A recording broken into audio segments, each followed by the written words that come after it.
करेगा। सब्जेक्ट परीक्षा पैटर्न पूर्णांक की इसमें पूरी जानकारी दी जाएगी। ऑब्जेक्टिव प्रश्न का जो ऑप्शन है वो आसान नहीं होगा, ये भी जानकारी निकलकर सामने आ रही है। तुक्का लगाने पर आपको बड़ा नुकसान हो सकता है। बीपीएससी अपने स्तर का प्रश्न पूछेगा। महीने के अंत तक विज्ञापन देने की भी यहां पर तैयारी है। और चलिए, हमारे सहयोगी रजनीश इस वक्त जुड़ गए हैं। रजनीश, 16 मई तक सिलेबस भी जारी हो सकता है और महीने के अंत तक विज्ञापन देने की तैयारी, क्या कुछ जानकारी आपके पास?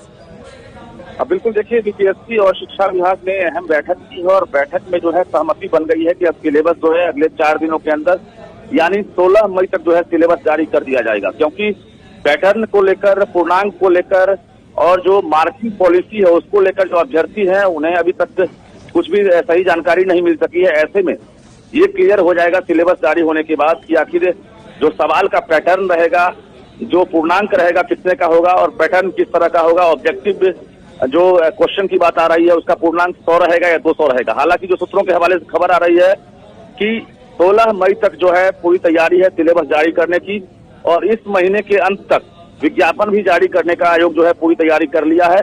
बता दें आपको कि शिक्षा विभाग के अपर मुख्य सचिव दीपक कुमार सिंह और लोक सेवा आयोग के जो अध्यक्ष हैं अतुल प्रसाद, दोनों ने बैठक की है और एक्सपर्ट के द्वारा ये सिलेबस तैयार कराया गया है। जिस सिलेबस में एक तरफ ये कहा जाए कि बीपीएससी अपने अनुरूप सवाल करने की तैयारी में है। अतुल प्रसाद ने ट्वीट करके भी जानकारी दे दी है कि आसान नहीं होगा तुक्का मारना।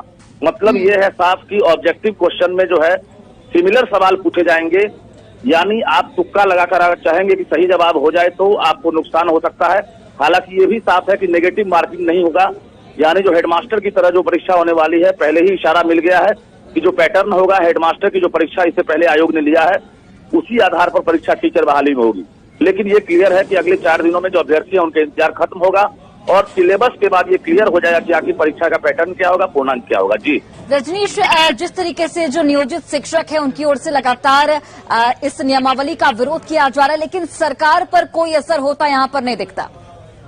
बिल्कुल, देखिए, कई ऐसे पहलू हैं जिस पर जो है लगातार डिमांड किया जा रहा है कि ये जो है मंजूर नहीं है। लेकिन शिक्षा मंत्री चंद्रशेखर ने साफ तौर से इनकार कर दिया है।